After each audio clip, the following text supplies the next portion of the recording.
So my blood was boiling like anything. जब तक हम लोग परमानेंट इलाज नहीं करेंगे तब तक जब तक पाकिस्तान आर्मी और पाकिस्तान आईएसआई को इंडिया नहीं ठोकेगा। This is my believe this time because now country is united and will give them a very strong reply. आज अगर असीम मुनीर अगर वहां के प्राइम मिनिस्टर को बोल दें कि बैठ जाओ तो बैठा रहेगा, खड़े हो जाओ तो खड़ा हो जाएगा। Hello everyone, welcome to Intellect Inbound, where curiosity knows no bound. आज का एपिसोड बेहद ही अहम और भावुक होने वाला है क्योंकि आज हम बात करेंगे भारत के सबसे संवेदनशील क्षेत्र जिसका नाम है कश्मीर। और हम बात करेंगे हाल ही में हुए आतंकी हमलों के बारे में जो पहलगाम में हुए, जिसमें 26 मासूम लोगों ने अपनी जान गंवाई। क्योंकि ये मुद्दा काफी अहम है। Sometime people want to be politically correct, diplomatically correct in their answers, but we will reveal the reality. And आज जो इस मुद्दे पे हमारे साथ चर्चा करने के लिए जुड़ रहे हैं, is none other than mister Sunil Kumar, who has served as assistant commandant in one of the elite counter terror force that is NSC. इस मुद्दे में हम बात करेंगे उस जमीनी सच्चाई के बारे में जिसके बारे में कोई बात नहीं कर रहा है या जिसके बारे में लोग शायद बात करना भी नहीं चाहते। And I think we'll try to extract the information from the sir that what he has faced, what he think about. And sir has given 26 years of his life as a service to this country. So a big round of applause for you, sir. Really thanks for serving in the country. And yeah, so let's dive in and explore together. So sir, थोड़ा दर्शकों को बताएं अपनी postings के बारे में, अपनी journey के बारे में कि कहाँ-कहाँ चीज़ें, कहाँ-कहाँ आपकी पोस्टिंग हुई, कहाँ-कहाँ अनुभव, थोड़ा वहाँ से शुरुआत करें। नमस्कार, जय हिंद एंड जय Bharat. I am Sunil Tomar, retired assistant commandant from CRPF. I served around 26 years in the force in different theaters. Around 8 years I was in J&K. Then around 6 years I was in elite force, National Security Guard. Then 3 years I was fighting against the Naxalism in Bijapur district, Chhattisgarh. And then I shifted to Bangalore and established a full-fledged dog breeding and training school of CRPF in Bangalore. And I was there. I was looking after training officer and vice principal over there. So this is my journey. I joined the force in 1993 as a sub-inspector. Then I promoted as an inspector. Then I promoted as a assistant commandant. And at the time of retirement, my designation was assistant commandant. So I took voluntary retirement in the month of Feb 2019. That was my journey in the force. So yes, sir. So sir, जैसे अभी हाल ही में जो पहलगाम में attack हुआ, हमला, जिसे हम लोग कहेंगे एक टेररिस्ट अटैक था। तो जब आपको इस बारे में जब आपने पहली बार सुना, आपको जब पता चला न्यूज़ से या सोशल मीडिया से कहीं से भी, तो आपका फर्स्ट रिएक्शन या फिर आपके दिल में क्या है कि मतलब जो उन्होंने जिस तरह से अटैक किया कि किसी की कास्ट पूछ-पूछ के मारना, तो जब आपने सुना इस बारे में तो आपको क्या लग रहा था? आपके क्या फर्स्ट रिएक्शन था? देखिए, अगर आप मेरे दिल से अगर आप पूछते हैं, because I was a soldier, hmm, so my the feelings, the emotions are same as the rest of the country thing they are having. So my blood was boiling like anything for 2-3 days. It was a brutal attack and this is not the first time. इन्होंने आपको याद होगा year 2000 में there is a village Narsingpura in Anantnag district. So 35 innocent Sikhs they have killed hmm, hmm, without any reason. And they attacked in the last Amarnath Yatra. They targeted one pilgrim's this thing, the bus also. They tried to kill all of them. क्योंकि इनको पता रहता है क्योंकि अगर अमरनाथ यात्रा में कोई जा रहे हैं तो बेसिकली वो हिंदू ही होंगे। हुँ, इसके अलावा इन्होंने डोडा डिस्ट्रिक्ट में भी एक बारात को टारगेट किया था। It was 1999। So this is not the first instance when they killed 27 innocent people. तो ये इनकी स्ट्रेटजी है बेसिकली कि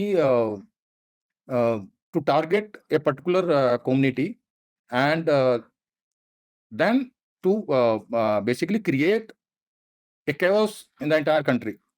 तो ये उसको सोसाइटी को डिवाइड करना, हिंदुओं के नाम पूछ के उनको किल करना, तो automatically the unrest will be there in the society ना. So that is the main motive of this thing Pakistan behind this. So sir I think पहले भी अटैक हुए हैं लाइक पुलवामा अटैक या और भी बहुत सारे अटैक हुए हैं। तो आपको क्या लगता है कि इस बार उन्होंने रिलीजन पूछ-पूछ के, नाम पूछ-पूछ के और जो निशानियाँ होती हैं विद रिस्पेक्ट टू रिलीजन उसको पूछ-पूछ के उन्होंने मारा है।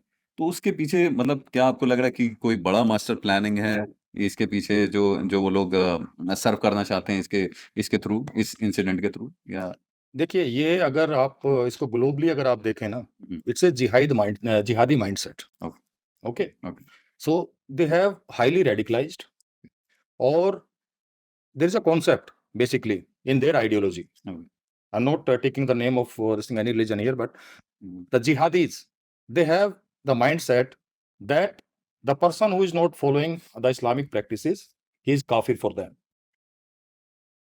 And they have believed that if you will kill one kafir, you will get the ticket of heaven right away. So this is the ideology. It is happening. The proxy war is happening in India, but if you will see, there are other 57 countries are there, right, right, and disturbance is everywhere. Because when you will not accept the existence of other religion, then automatically the hatred will automatically be create, and that hatred towards the other religion create this kind of this thing incident. What is happening now in Pahalgam? I totally agree So that ideology is here. You can kill the people, but you can't kill the ideology. आप उस सोच को नहीं मार सकते। वो उसको वो आपसे वो क्योंकि सोच तो आप दिमाग से रहे ना सर. तो जब आप दिमाग में आपके जहर भरा पड़ा है, तो फिर आप मतलब इस तरह के इंसिडेंट ये जो हैं, ये इसलिए ये सब ये होता है. और उसके पीछे बहुत सारे मोटिव हो सकते हैं. खाली एक मोटिव ये मैंने आपको बताया कि इसकी आइडियोलॉजी इसके पीछे ये है. राइट, ये जिहादी मानसिकता है. और इस जिहादी मानसिकता का जब तक हम लोग परमानेंट इलाज नहीं करेंगे, तब तक ये ओके, आप थोड़ा मतलब डिले कर सकते हैं उनको. जैसे in last 10 to 12 years now the things are little bit under control. But Kashmir में रुका नहीं है. कश्मीर में इसलिए नहीं रुका है क्योंकि उसमें बहुत सारे फैक्टर्स हैं. टोपोग्राफी भी है, कई बार चूक भी हो जाता है थोड़ा बहुत. हुँ, और हम क्या करते हैं, हम लोग बेसिकली जैसे ट्री की ब्रांचेस को ट्रिम कर देते हैं. हुँ, तो जब तक आप रूट को अपरूट नहीं करेंगे, हुँ, तब तक वो ब्रांचेस फिर आ जाती है नहीं. तो मतलब इस बार मुझे ऐसा लगता है कि government will take a very strong and firm action against them, hmm, and will uproot this tree. This is my belief. This is my personal opinion. I may be wrong somewhere, but this is my belief this time, because now country is united, and will give them a very strong reply.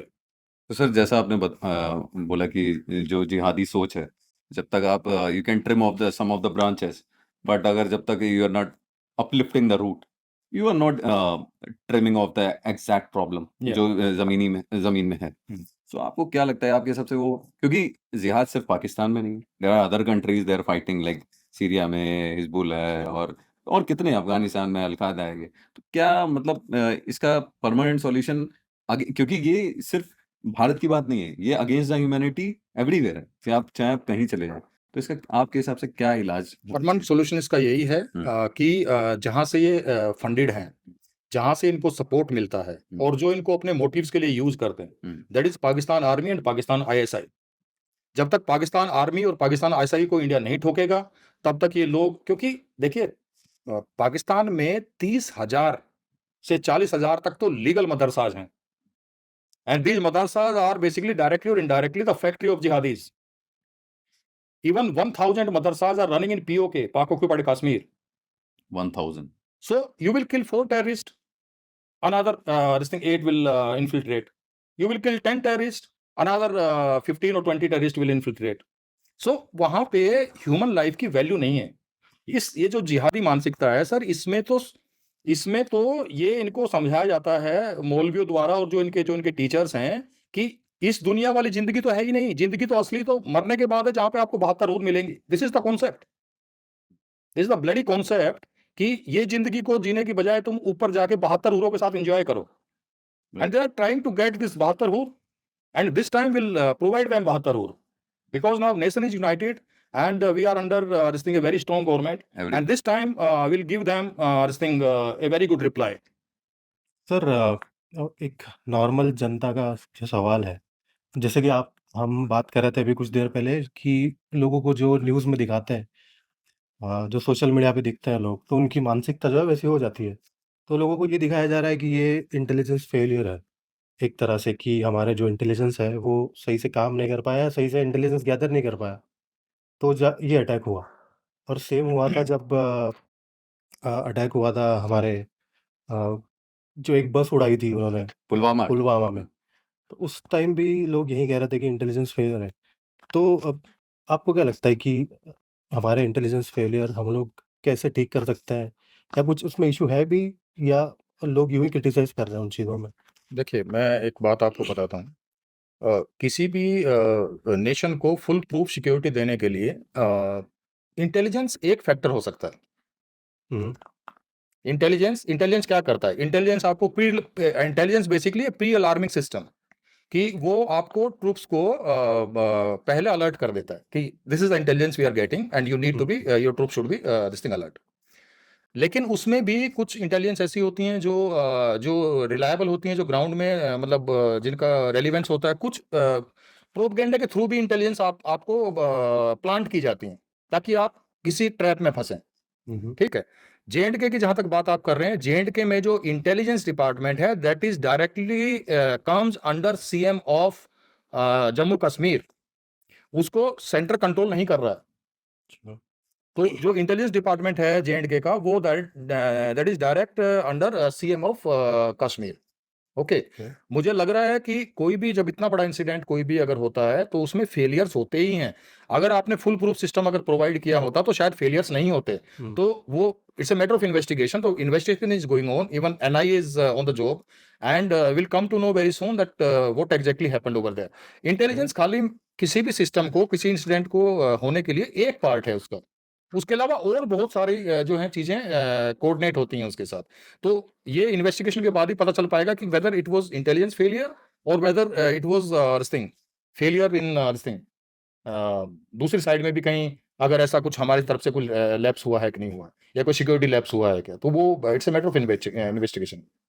या तो definitely sir, and I think क्योंकि अभी आपने जैसा बोला कि directly जो J&K है वहाँ के सीएम के अंडर में, तो जब भी मेरा सवाल ये है कि जब आर्टिकल 370 हटा तो तब थोड़े टाइम के लिए क्या, जितना भी टाइम जब तक इलेक्शन नहीं हुए, तो तब तक उनका सेंट्रल गवर्नमेंट का कंट्रोल था। It was under the jurisdiction, that jurisdiction was falling under the central government.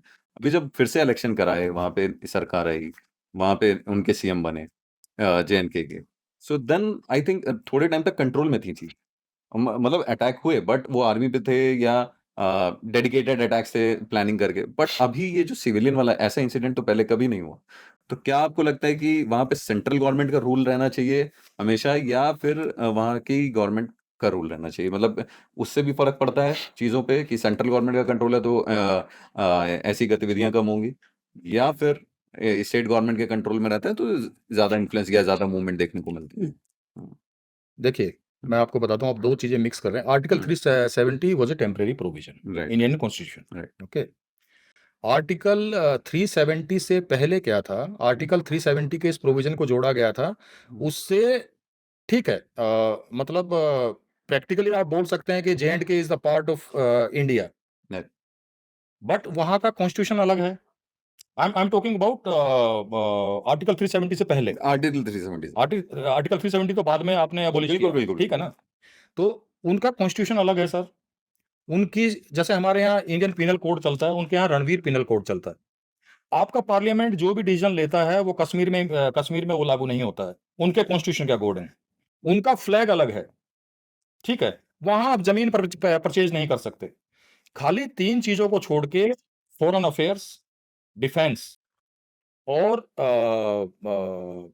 Foreign affairs, defence और इंटरनेशनल इश्यूज, इन 3 चीजों को छोड़ के जे.एंड.के आप ये मान लीजिए कि उस टाइम भी सेंट्रल गवर्नमेंट के कंट्रोल में नहीं था।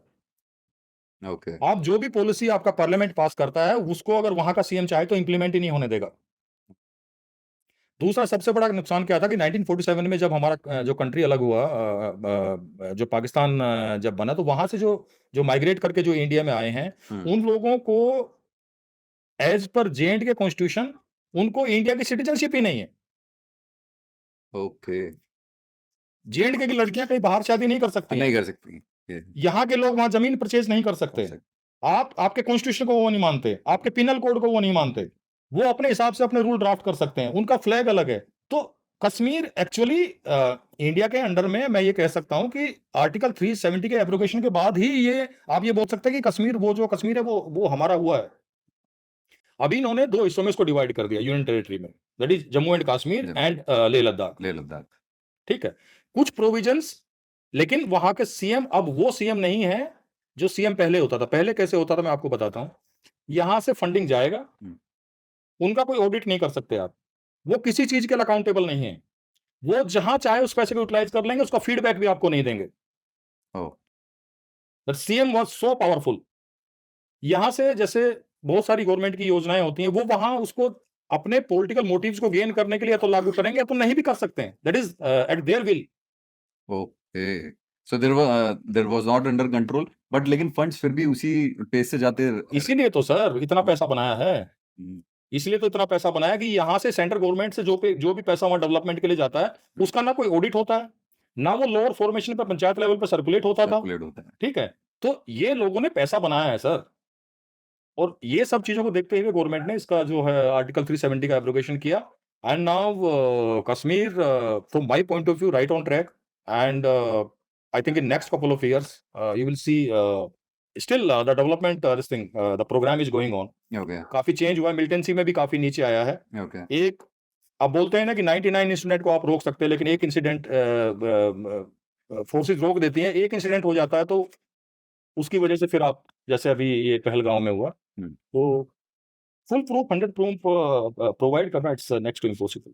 हाँ, वो तो फिर कहीं भी हो सकता है। और इंटेलिजेंस जो है, मुझे पूरा भरोसा है अपनी गवर्नमेंट के ऊपर कि अगर इंटेलिजेंस का फेलियर होगा तो those person will be this thing fixed, whether it is sitting on the top or whether they are sitting at this thing lower level. Failure chances are there. Can't put only this thing any comment, because now the matter is under investigation. So NIA is this thing on the job. So let us see, sir. We'll come to know. Sure sir. Sir Pakistan हमारे साथ 3 युद्ध लड़ा sir, जिसमें मोर accurately 1965 का था और 1971 और कारगिल का।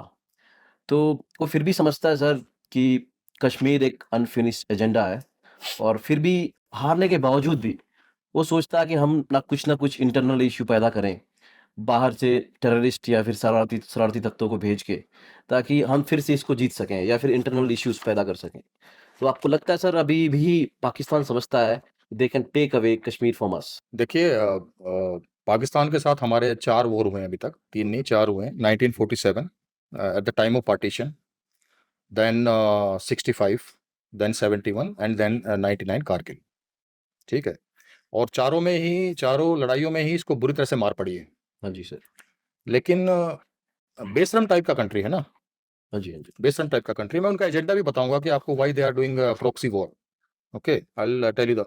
सो 47 का तो at the time of partition जब हुआ था, क्या बोलते हैं, कश्मीर के ऊपर इन्होंने अटैक किया था सून आफ्टर इंडिपेंडेंस। ठीक है, it was I think October 19 after this thing, the instrument of accession. Okay sir. एक हिस्ट्री आपको छोटा सा एक हिस्ट्री बताता हूँ। कश्मीर में क्या है, कश्मीर में उस टाइम राजा हरि सिंह रूल कर रहे थे। हाँ जी सर। क्योंकि प्रिंसली स्टेट था ये, जैसे बाकी प्रिंसली स्टेट होते हैं वैसे ही ये भी प्रिंसली स्टेट था, J&K भी। तो J&K की रिस्पॉन्सिबिलिटी हमारे फर्स्ट प्राइम मिनिस्टर को दी गई थी, और बाकी जो जो प्रिंसली स्टेट्स थे इंडिया के अंदर, बहुत सारे प्रिंसली स्टेट थे eight the time of partition, तो उनकी रिस्पॉन्सिबिलिटी सरदार पटेल जी को दी गई थी। तो राजा हरि सिंह एक्चुअली इंडिया के साथ ये एक्सेशन वगैरह नहीं करना चाहता था। तो मतलब ये था कि मैं इंडिपेंडेंट रहूँगा, तो वो डिले हो रहा था। उसी टाइम पे क्या किया, पाकिस्तान ने अटैक कर दिया, कबाइलियों ने वहाँ से कश्मीर के ऊपर अटैक कर दिया।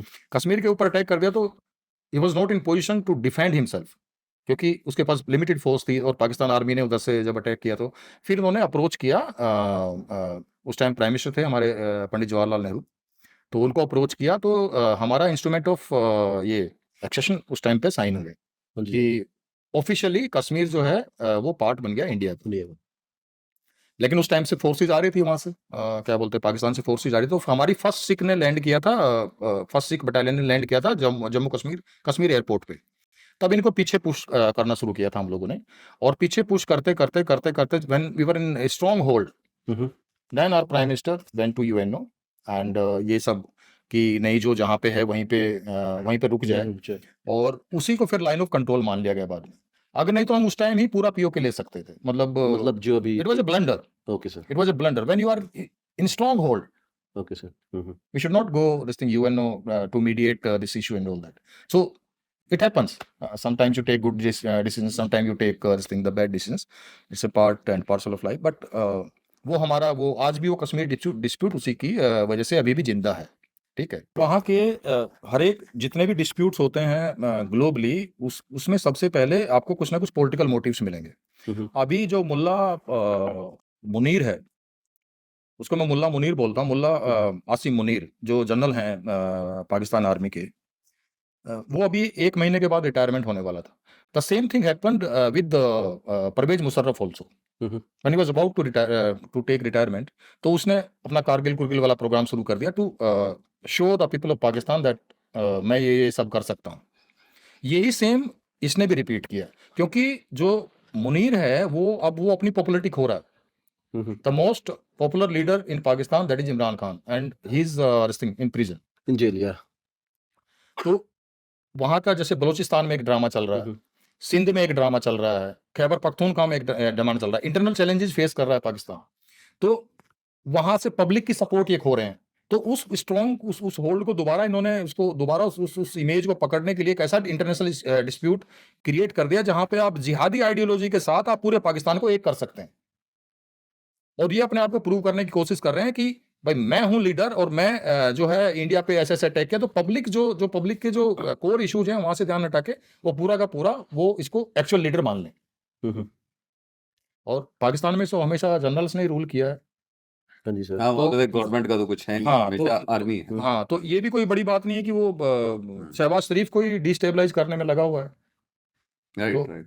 तो किसी भी पाकिस्तानी प्राइम मिनिस्टर ने 5 साल का टेन्योर इंडिपेंडेंस लेके आज तक पूरा नहीं किया।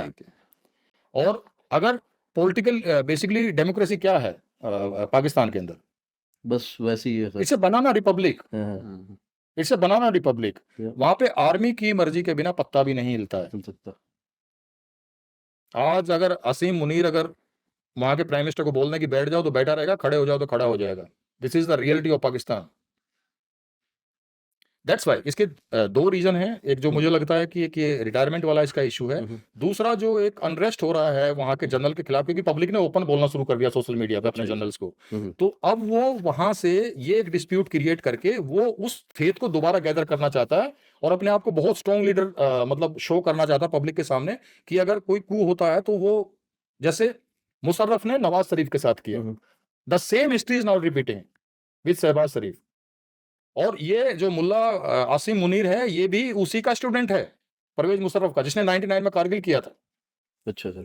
If I'm not और उस टाइम नवाज शरीफ नहीं थे वहां पे। तो ये the same history is repeating now, but he did a mistake that at that time the government was little bit liberal, and this time mister Modi is there and he will give him a very strong reply.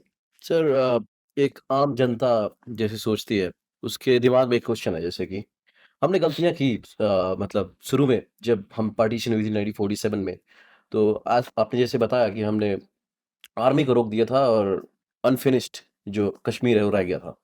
हमारे पास sir इतने strong government है, जैसे कि मोदी को more than 10 years हो गए, तो हमने वैसे कभी प्रयास क्यों नहीं किया सर कि पीओके को वापस ले हम?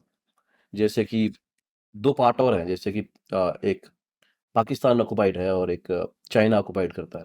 तो हमने कभी ऐसा नहीं लगता कि एज ए आम आदमी हमने कभी प्रयास किया हो उसे वापस लेने के लिए?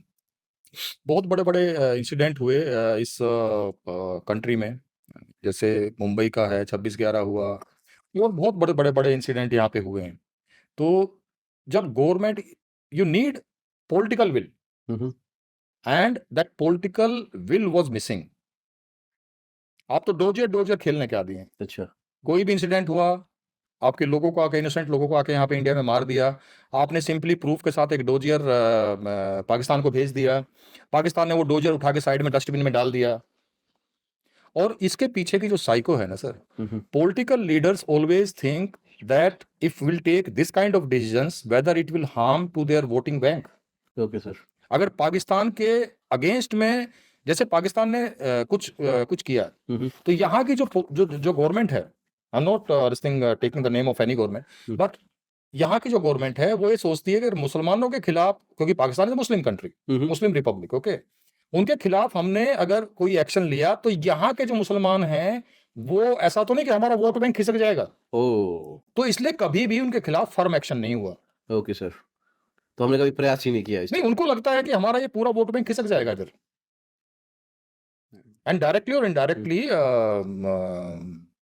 one of this thing, the Prime Minister of Congress, he accepted this, that we didn't attack on Pakistan because we were hoping that it will give the wrong message to the country, not to the country, to a particular community. to the particular community Yeah. of our country. And indirectly it will affect इसलिए what dossier खेलते थे sir, और बहुत defensive हमारा country था, but now our country is in able hand, and this time Pakistan will not be spared at all. It's my belief. Let's see sir. No. Yeah. Let's hope for the better. And sir जैसे act हैं like AFSPA या PSA, arm force special power act और public safety act, आपको क्या लगता है कि ये जो इस टाइप के जो एक्ट हैं ये पब्लिक पे कैसा असर डालते हैं, या फिर उनमें नफरत पैदा करते हैं in particular part of our country, कि ये एक्ट जमीन पे जमीनी स्तर पे अगर इसकी सच्चाई पूछें दोनों एक्ट की, तो पब्लिक का इन दोनों को लेकर के मतलब क्या रिएक्शन है? देखिए, आप बात कर रहे हैं armed force special power act. Armed force special power act उसी एरिया में लगाया जाता है जहां पे या तो इंसर्जेंसी होती है या तो मिलिटेंसी होती है, ओके। जहां से, और इंसर्जेंसी और मिलिटेंसी, कोई भी इंसर्जेंसी और मिलिटेंसी बिना लोकल सपोर्ट के नहीं हो सकती। बिना लोकल सपोर्ट के आप वहां पे सर्वाइव ही नहीं कर सकते। अब आप बात कर रहे हैं कि special provisions, special power act के अकॉर्डिंग फोर्सेज को कुछ स्पेशल पावर दी जाती हैं, क्योंकि वहां पे फोर्स का डैमेज होने के चांसेस भी बहुत ज्यादा होते हैं, नुकसान बहुत होता है फोर्सेज का, क्योंकि आप इंसर्जेंसी से फाइट कर रहे हैं, आप मिलिटेंसी से फाइट कर रहे हैं। अगर आपके पास स्पेशल पावर्स नहीं होंगी तो then how you control that particular area. वहां पे बहुत सारे सिंपैथाइजर भी होंगे, तो आपको उन सिंपैथाइजर से, जो ओवरग्राउंड वर्कर्स हैं, उनसे भी आपको लड़ना है, मिलिटेंट से भी आपको लड़ना है। तो वहां अगर एक्चुअल इंडियन है या एक्चुअल सिटीजन है तो उसको तकलीफ नहीं होना चाहिए, क्योंकि फोर्स उनके बेटरमेंट के लिए ही काम कर रही है। अगर वो ये समझते हैं कि नहीं हमें तो परेशानी हो रही है, तो परेशानी तो इंसर्जेंसी से और मिलिटेंट से भी हो रही है ना। Now they have killed 27 innocent people of this country. अगर फोर्स वहां पे कुछ स्पेशल पावर एक्ट के अकॉर्डिंग अगर कुछ एक्शन लेती है और लोग ये बोलते हैं कि हमें तकलीफ हो रहा, तो means you are not a true Indian, right. और क्या इसमें इन एक्ट के चलते थोड़ा कोलैटरल भी होता है? कोलैटरल डैमेज होता है। कोलैटरल डैमेज बिल्कुल होता है। कई बार ऑपरेशंस जब आप कर रहे होते हैं मिलिटेंट्स के अकॉर्डिंग, मिलिटेंट्स अगर कहीं हाइड आउट है, आपने कॉर्डन ऑफ किया, क्रॉस फायरिंग में बहुत बार कोलैटरल डैमेज होता है, you can't deny it. But अगर फोर्स एफिशिएंट है, आप तो अपने फायर को रोक सकते हैं ना। राइट। जो उधर से क्रॉस फायर मिलिटेंट का आ रहा है, अगर उसके बुलेट के सामने अगर कोई आ गया, इट्स अगेन कोलैटरल डैमेज ना। राइट। तो आप because you are skilled, you are trained, so you can control that collateral damage up to one extent, but the fire is coming from other side also, now how you will stop it? So sometimes the force कोशिश करती है कि collateral damage ना हो, at minimum we try our level best at the time of operation। लेकिन ये वही वाली बात होगी, गेहूं के साथ थोड़ा थोड़ा घुन तो वो सर होता है, वो होता है, उसको आप डिनाई नहीं कर सकते हैं। कोलैटरल, हाँ, इंटेंशनली नहीं होता है, इंटेंशनली नहीं होता है। फोर्स की इंटेंशंस प्योर होती हैं, अपने सिटीजन्स को कोई नुकसान नहीं करना चाहते। सर ये थोड़ा सा हटके क्वेश्चन है। जैसे कि मैं अपने बचपन में जैसे जैसे मैं ग्रो हुआ, इंडिया का मैप देखा सर, तो इंडिया गवर्नमेंट क्या करती है कि कश्मीर के तीनों रीजन्स अपने को शो करती है, जो कि बल्कि रियलिटी में ऐसा नहीं है सर। तो पहला क्वेश्चन है सर मेरा, ये गवर्नमेंट ऐसा क्यों करती है? उनको ऐसा लगता है कि एक आर्टिफिशियल फेक हैप्पीनेस सिटीजन को दें ताकि सिटीजन हमेशा खुश रहे। दूसरा ये है कि एज ए किड अगर मैं सोचता कि एक रियलिटी ये है, कश्मीर 2 पार्ट्स हमारे पास नहीं है। तो मेरी मेंटालिटी ऐसी बिल्ड होती है कि may be physically may be tomorrow अगर मैं ग्रो करता हूँ, तो may be by physical forces, army और may be some political type से हम उसको वापस ले सकते हैं। तो मेरे को लगता है सर कि उसको गवर्नमेंट को पूरा जो रियलिटी है, उसको शो करना चाहिए। तो आपको क्या लगता है सर इस पे? देखिए, आपके पार्लियामेंट ने एक रेजोल्यूशन पास किया हुआ है हुँ, हुँ। पार्लियामेंट के अंदर, हुँ, हुँ। ठीक है? और उसमें रेजोल्यूशन जब पास होता है तो सारी पार्टियों की सपोर्ट होती है। 2/3 मेजॉरिटी चाहिए हुँ, आपको हुँ। कोई भी रेजोल्यूशन पास करने के लिए। इंडियन पार्लियामेंट ने ये रेजोल्यूशन पास किया है कि including the PoK, Gilgit Baltistan and the Kashmir, the Indian Kashmir. Indian Kashmir. Kashmir तो सारा हमारा ही है, हाँ। ठीक है? सिचुएशन और उसके हिसाब से वो ठीक है, वो अलग-अलग हो गया उस टाइम पे। तो ये सारा कश्मीर हमारा है। जब आपका parliament is the supreme law making power. हाँ, पावर ना। तो जब एक बार सारे जो जितने भी आपके रिप्रेजेंटेटिव हैं, पॉलिटिकल रिप्रेजेंटेटिव हैं, अलग-अलग पार्टी के, एक बार उन्होंने अप्रूव कर दिया रेज़ोल्यूशन कि ये सारा कश्मीर हमारा है, तो कश्मीर तो वैसे भी हमारा ही है ही। हाँ जी सर। तो आप उसको मैप में अगर कट शॉर्ट करके अगर आप उसको दिखाते हैं तो मतलब यू आर सरेंडरिंग, हुँ, हुँ। आप सरेंडर कर देते हैं। अच्छा मैं मतलब उनको लगेगा कि ये पहले सिलेंडर कर चुके हैं ये। नहीं, वो आपने अपने पार्ट से निकाल ही दिया ना, देन हाँ। Why how you will fight for the remaining part of Kashmir? Right, आप राइट। तो पहले ही मान गए मैप के अंदर कि हमारा नहीं है वो, और ये एक नेगेटिव मैसेज देता है आपके सिटीजन्स को भी। Hmm, hmm, hmm. Like our government is not that strong. Government is not that much strong that to claim that particular area which was yours. Right. मतलब हम पेपर पे क्लेम कर रहे हैं उसे। मे बी पेपर पे नहीं claim कर रहे हो, ग्राउंड में भी हमारा ही है। ठीक है, हमारी गवर्नमेंट के अंदर पॉलिटिकल जो उतना विल पावर पहले नहीं रहा, हुँ, हुँ। लेकिन उसका मतलब ये नहीं कि गिलगिट बल्तिस्तान हमारा एरिया नहीं है या पीओके हमारा एरिया नहीं, वो हमारा ही है और वो हमें लेना ही है। नोबडी कैन स्टॉप अस, वो हमें लेना ही है। Okay sir. कोई हमसे लेके आके गया है। जब आप शो करते हैं खुद मैप में, आपने बहुत जगह देखा होगा, चाइना कभी नेपाल के एरिया को अपने अंदर दिखा देता है, ठीक है? हुँ, हुँ। कभी दूसरे एरिया को अपने अंदर दिखा देता है। तो एक तरीके से साइकोलॉजिकल प्रेशर डालते हैं enemy पे। पाकिस्तान भी, आप एक इंडिया के एक मैप को, जो एक्चुअल मैप था पहले, जो हमारा जो मैप था, वैसे आप इंडिया को उसको दिखाते हैं, हुँ, हुँ। ठीक है? पाकिस्तान भी जो उनका पाक ऑक्युपाइड कश्मीर है, उस पाक ऑक्युपाइड कश्मीर को अपने मैप के अंदर ही दिखाता है, हुँ, हुँ, हुँ। क्योंकि आपने मैप देखा है इंडिया और पाकिस्तान का एक साथ, तो पाकिस्तान जो उन्होंने ऑक्युपाई कर रखा है एरिया, उस एरिया को अपने मैप के साथ जोड़ के दिखाता है वो। और हमारा भी दिखाता है। वो हमारा ही है सर। हाँ, मतलब इसलिए जो भी उसको हम पीओके बोलते हैं, उसको आजाद कश्मीर बोलते हैं, हम उसको पीओके POK बोलते हैं, Okay, okay. ठीक है? तो आजाद कश्मीर को वो अपने मैप के साथ जोड़ के दिखाता है। हुँ, हुँ, हुँ। तो हम क्यों अपने अपने अपने जो हमारे एक्चुअल जो मैप है सर, हम उसको उसको क्यों हम कट डाउन करेंगे? And sir, currently the tension which is rising among the two nations, I think entire world is aware of it. So, do you think the United Nations will intervene into this in order to suppress the consequences which the world might face or we might face in order to suppress the tension between the two countries? Like UN can interfere or it will interfere. क्या लगता है? UN ने already एक statement दे दिया है कि if they have done this kind of damage to a particular country in the name of religion, then they can take this thing. They can take Brutal action against it? yeah, not brutal. They can take the action against the perpetrators. Okay. Okay. So we'll take appropriate action. We'll take appropriate action and UNO up to one, क्योंकि UNO को भी तो मालूम है ना कि sir 27 आदमियों को, इनोसेंट आदमियों को किल कर देना, you can't justify it Right. without any reason. Then how you will justify yourself? अगर यूएनओ में ये अपने आप को रिप्रेजेंट भी करते तो हमारे भी तो रिप्रेजेंटेटिव यूएनओ में बैठे हैं सर। Definitely.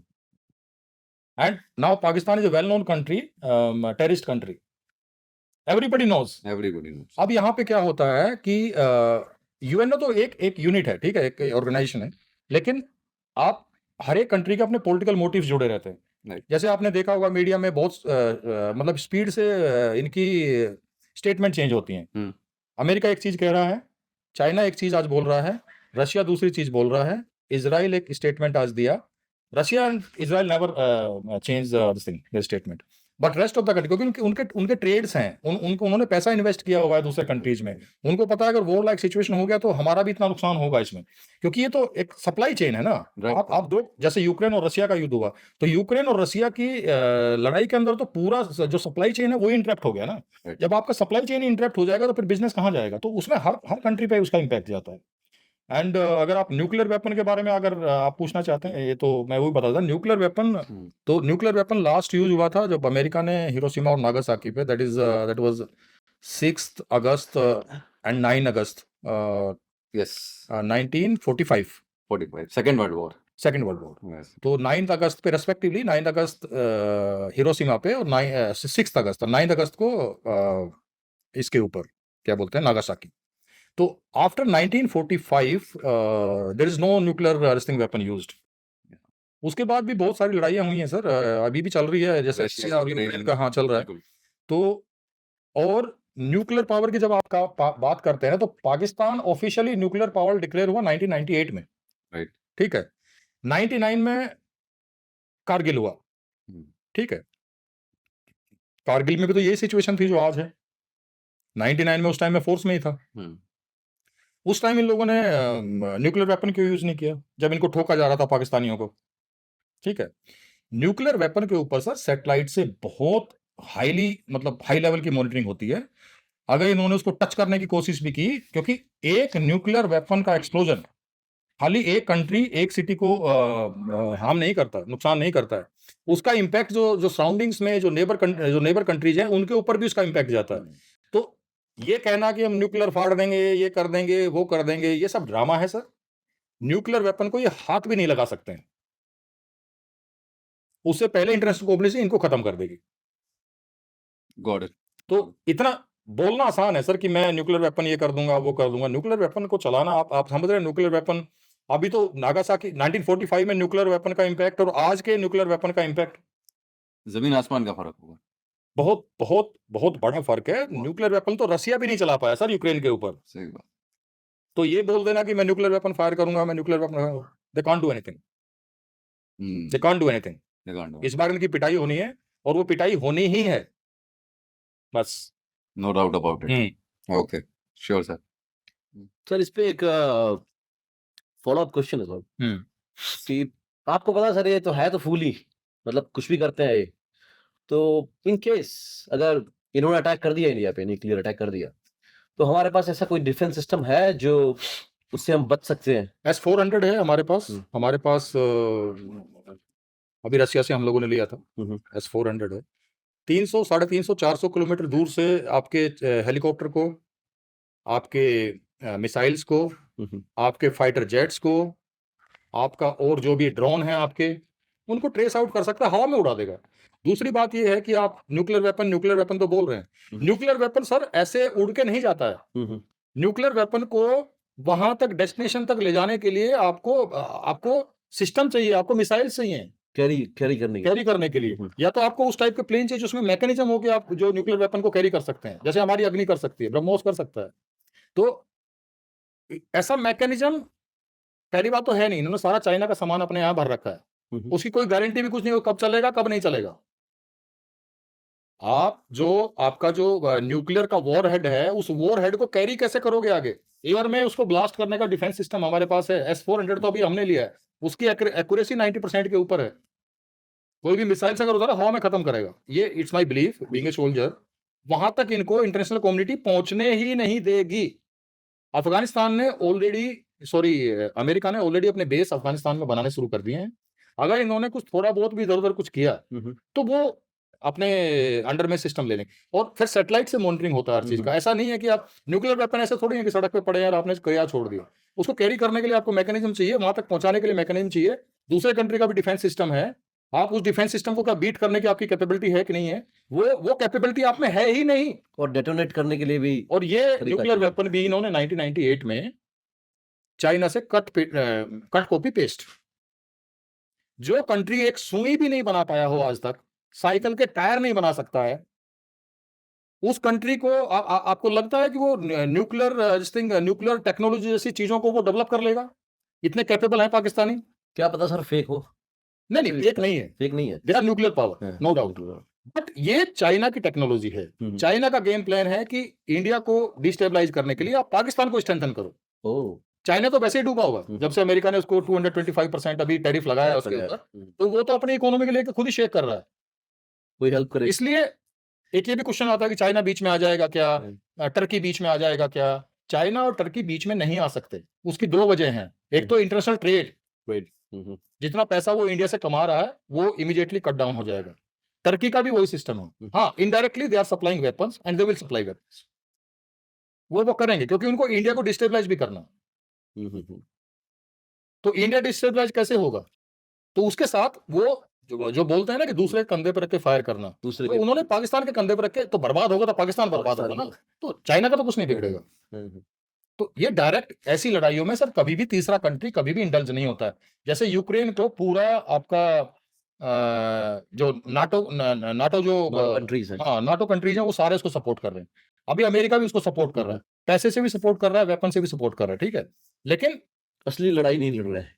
अपने शोल्डर्स कभी नहीं देंगे, अपना डैमेज कभी नहीं होने देंगे, इनडायरेक्टली उसको सपोर्ट भी करेंगे, उनको मोटिव हल होते हैं उससे। उनके जो पॉलिटिकल मोटिव्स हैं या जो ट्रेड के या पैसे के मोटिव्स होते हैं वो हल होते हैं। तो उस कंट्री को उन्होंने वीक करना है, सुपर पावर बन रहे हैं। सेम चाइना भी करता है इस एरिया के अंदर।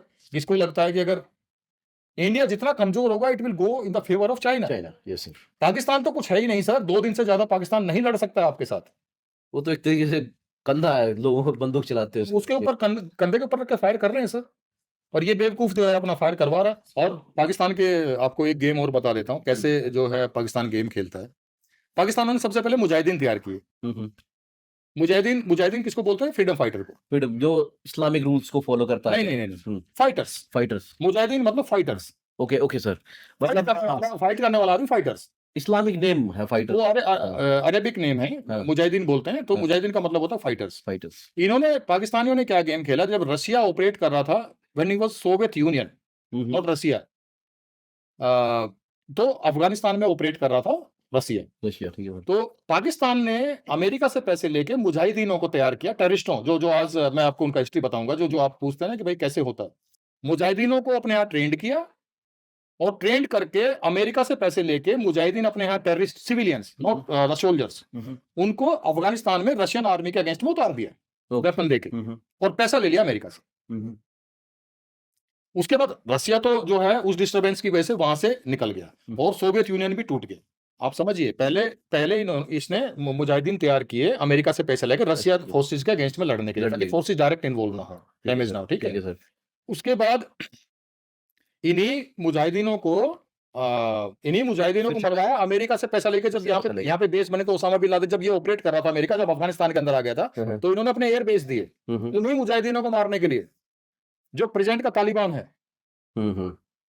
ठीक है। और फिर अमेरिका को भी धोखा दिया अफगानिस्तान के अंदर मुजाहिदीनों से पैसा लेके, सबको ही धोखा दिया। वही अब मुजाहिदीन जो है इनके 2 हिस्सों में अभी डिवाइडेड हैं। दे आर तहरीक तालिबान पाकिस्तान, और एक तालिबान जो अफगानिस्तान में भी रूल कर रहा है सर।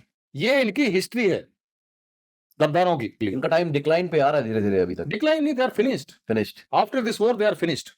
जैसे कोई भी अटैक होता है तो इसमें ऑब्वियसली बात है, जैसे हमने पहले भी आपने बताया कि बिना लोकल सपोर्ट के तो पॉसिबल नहीं है।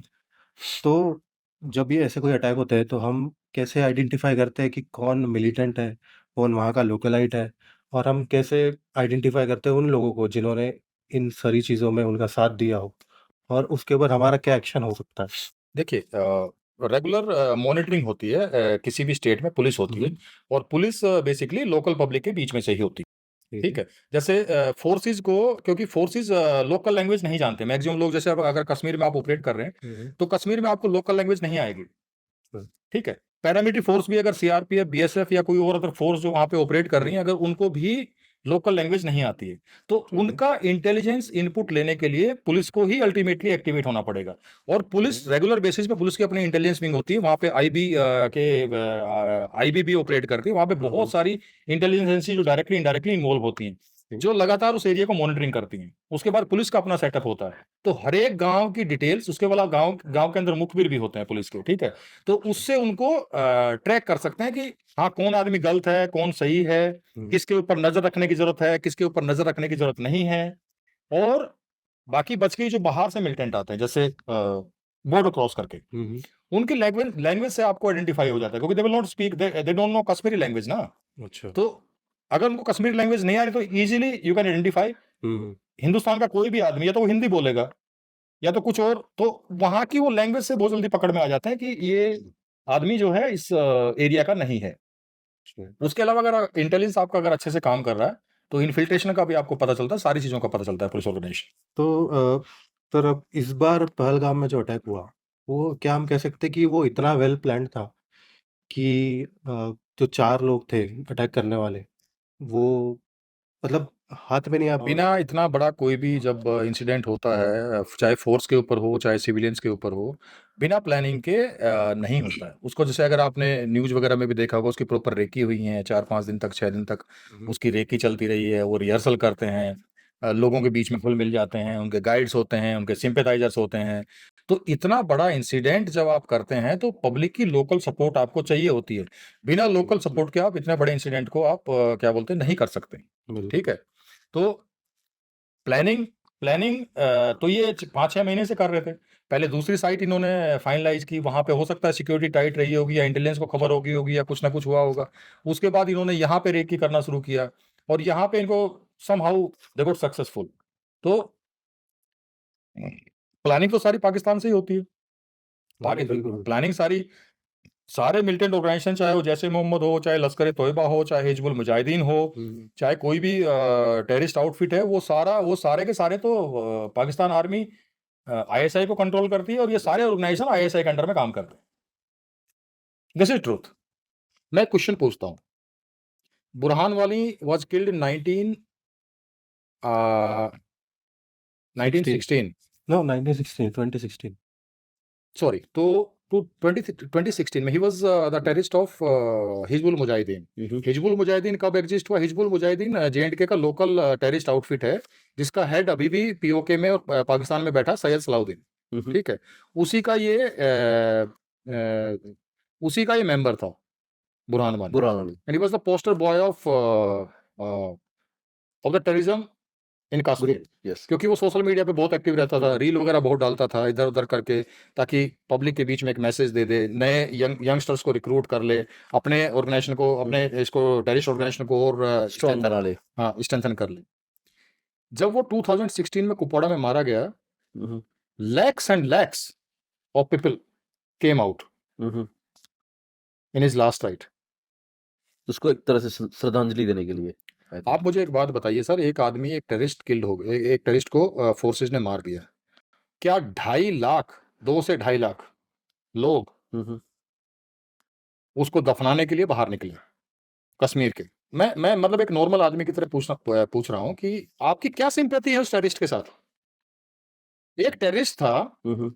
देश को डैमेज कर रहा है, आपके आपके कंट्री को डैमेज कर रहा है, कश्मीर को डैमेज कर रहा है। आप उसके लास्ट राइट में आप 2 से 2.5 लाख आदमी बाहर निकले, 53 डेज तक कर्फ्यू इम्पोज करना पड़ा कश्मीर में। सर तो जैसे हम बुरहान वानी के बारे में बात कर रहे हैं, तो आपको क्या लगता है कि बुरहान वानी के डेथ के बाद कुछ सिचुएशन वहाँ पे जो मिलिटेंट्स के साथ थी, वो इवॉल्व हुई है? कि वहाँ के जो मिलिटेंट्स थे, वो ज़्यादा इन्वॉल्व्ड हो गए आर्म्ड एक्टिविटीज़ में in spite of getting involved in propaganda? वो उन्होंने हथियार ही उठाना शुरू कर दिए बुरहान वानी के डेथ के बाद। क्या लगता है इस बारे में? देखिए, बुरहान वानी, मैं आपको बताया ना, Burhan Wani was 22 year old boy of Hizbul Mujahideen. उसका आका सैयद सलाउद्दीन, वो पाकिस्तान में बैठा हुआ है। उसने मीडिया के थ्रू काफ़ी इन्फ्लुएंस किया यूथ को, अपना कैडर जो है स्ट्रॉन्ग करने के लिए। ठीक है? 89 में ये ऑर्गेनाइजेशन खड़ा हुआ था हिजबुल मुजाहिदीन। ठीक है? उसके बाद सैयद सलाउद्दीन ने यहाँ इलेक्शन भी लड़े हैं, जो उसका चीफ है। उसके बाद वो पीओके के ज़रिए भाग गया पाकिस्तान। और ये उसका बेसिकली कमांडर भी था कश्मीर का, बुरहान वानी। हुँ। और ये इसको कमांडर क्यों बना था? He was a good looking this thing person. Looking guy. और सोशल मीडिया पे बहुत एक्टिव रहता था। तो सोशल मीडिया के थ्रू, क्योंकि आप हर एक एरिया को हिट नहीं कर सकते ना फिजिकली, तो सोशल मीडिया के थ्रू वीडियो बनाना, फिर उनको इंस्पायर करना, कश्मीरी यूथ को, ठीक है, उनको अपने साथ जोड़ना, वेपन उठाने के लिए ये सब बोलना। लेकिन फोर्सेस की नज़रों में वो खाली एक टेररिस्ट था। हाँ, ठीक है, उसका इन्फ्लुएंस था, यूथ में उसका इन्फ्लुएंस था, क्योंकि वो सोशल मीडिया के ज़रिए वो जुड़ जाता था। हुँ। तो उसने काफ़ी लोगों को अपने कैडर में जोड़ा। लेकिन उसके मरने के बाद वो कैडर भी टूटा है। लेकिन परमानेंट सॉल्यूशन जो मैं बोल रहा हूँ ना सर, क्योंकि एक टेररिस्ट को मारने से ठीक है, टेम्परेरी आपको रिलीफ मिल जाएगा, पर it's not a permanent kind of a solution. Permanent solution आपको चाहिए, तो परमानेंट सॉल्यूशन आपको, उसका इलाज पाकिस्तान आर्मी है, हुँ। उसी को ठोकना है आपने। तो ऐसे कितने बुरहान वानी सर, ठीक है उसको थोड़ा हाइप मिल गया मीडिया के अंदर क्योंकि वो मीडिया पे एक्टिव रहता था, ऐसे कितने बुरहान वानी को ठोका है सर इंडियन आर्मी ने? और सर हम सीधा एक सवाल पे आएंगे कि जैसे आपने कहा कि यूएस पे जो अटैक हुआ था 9/11 मोस्ट फेमस अटैक, तो हम देखेंगे कि उसके बाद से कोई मेजर अटैक नहीं हुआ है यूएस पे। कि मानते हैं कि हाँ बहुत बड़ी इकोनॉमी है यूएस की, इंडिया की अभी उतनी नहीं है, बट फिर भी हम देखते हैं कि कोई मेजर अटैक यूएस पे नहीं हुआ है। क्या वो मेजर है जो यूएसए लेता है और जो हम नहीं ले पा रहे हैं, या हम उसमें लैग कर रहे हैं किसी चीज़ में? आपको क्या लगता है उन चीज़ों के बारे में? देखिए यूएस पे आप वर्ल्ड ट्रेड सेंटर का बता रहे हैं कि वहाँ पे उसका अटैक के बाद उनके ऊपर अटैक नहीं हुआ, ठीक है। इंटेलिजेंस उनकी एजेंसी, उनकी पुलिस उनकी अच्छा काम कर रही है, लेकिन उनमें और हम में क्या डिफरेंस है कि वहाँ पे सिंपैथाइजर उनको उतने ज़्यादा नहीं मिल पाता, ठीक है। एक पर्टिकुलर कम्युनिटी जो जो उनको ऑपरेट करने के लिए जो वहाँ पे सिंपैथाइजर चाहिए, वो सिंपैथाइजर वहाँ पे उनको उतने नहीं मिल पाते हैं, ठीक है। रूल रेगुलेशन इतने स्ट्रिक्ट हैं, फिर भी वो चांसेस तो लेते हैं। हमारे यहाँ क्या है, हमारे यहाँ सिंपैथाइजर्स की संख्या बहुत ज़्यादा है। अगर किसी भी पर्टिकुलर स्टेट में आप इन्फ्लिल्ट्रेट करना चाहें तो वहाँ पे आईएसआई का अपना एक नेटवर्क हो सकता है, वहाँ पे लोग जुड़े हुए होंगे, सिंपैथाइजर होंगे, वो हेल्प करते हैं, इसलिए हम ज़्यादा वल्नरेबल हैं, ठीक है। वहाँ पे उनको वो उस लेवल, जैसे अभी यूपी में टेररिज्म क्यों नहीं होता, बिहार में क्यों नहीं होता, उड़ीसा में क्यों नहीं होता, गुजरात भी तो नेबरिंग स्टेट है पाकिस्तान का, वहाँ पे क्यों नहीं होता, राजस्थान में टेररिज्म क्यों नहीं है? एक तो टोपोग्राफी मैटर करती है, दूसरी बात ये है कि वहाँ का जो मैं ये नहीं कह रहा कि हमारी फोर्सेज काबिल नहीं है, लेकिन हमारे यहाँ वनरेबिलिटी ज़्यादा इसलिए हो जाती है क्योंकि एक तो हमारा दुश्मन बिल्कुल हमारी बाउंड्री पे मिलता है। अगर यहाँ से अमेरिका को अगर वहाँ से अटैक करना तो उनको कई कंट्री जाके वहाँ पे वॉर करना पड़ेगा, ठीक है। हमारे तो नेबर्स में बात ये है कि हमारे यहाँ जो इनको सपोर्ट करने वाले लोग, पॉलिटिकली सपोर्ट करने वाले, मॉनेटरी सपोर्ट करने वाले, मोरली सपोर्ट करने वाले, उन लोगों की संख्या हमारे यहाँ अनफॉर्चुनेटली ज़्यादा है, इसीलिए ये लोग जो हैं वो सक्सेसफुल हो जाते हैं। सर इसके लिए कुछ हमें परमानेंट सॉल्यूशन? इसका परमानेंट सॉल्यूशन है Pakistan army and Pakistan ISI. इनको जब तक खत्म नहीं करेंगे, ये it's a never ending process, ये इसको आप रोक नहीं सकते हैं, इसको ये चलता रहेगा। आप मैं बता रहा हूँ 30,000 मदरसों के अंदर कम से कम कई लाख जो वहाँ के यूथ हैं वो उसमें पढ़ते हैं, वहाँ पे उनको खाली टेररिस्ट ही बनाया जाता है, ठीक है। आप 10 मारिए, 20 मारिए, 50 मारिए, 100 मारिए, आप मार ही रहे हैं 40-50 साल से टेररिस्टों को, आज तक खत्म नहीं हुए। It's a never ending process. तो अगर इसका परमानेंट सॉल्यूशन चाहिए तो आपको पाकिस्तान को 4-5 हिस्सों में तोड़ना पड़ेगा, वहाँ की एसआई और वहाँ की आर्मी को वहाँ पर आपको ठोकना पड़ेगा, ये इसका परमानेंट इलाज है, वो भी 10 साल के लिए। 10 साल में जैसे ही वो दोबारा ग्रो करेंगे, फिर उनके दिमाग में कीड़ा काटेगा, फिर आपको ठोकना पड़ेगा। तो ये सुधरने वाली कौम नहीं है। कौम नहीं है, ये जिहादी मानसिकता है, इनको जितना ठोकते रहेंगे उतना यहाँ पे शांति रहेगी। It's my way of thinking. So, in case if you like the content, please like, share, comment, and subscribe as much as you can, because this is just not about our podcast. It is about the humanity. It is about the incident which has shook the entire nation. Please pay close attention to it. Thanks, guys.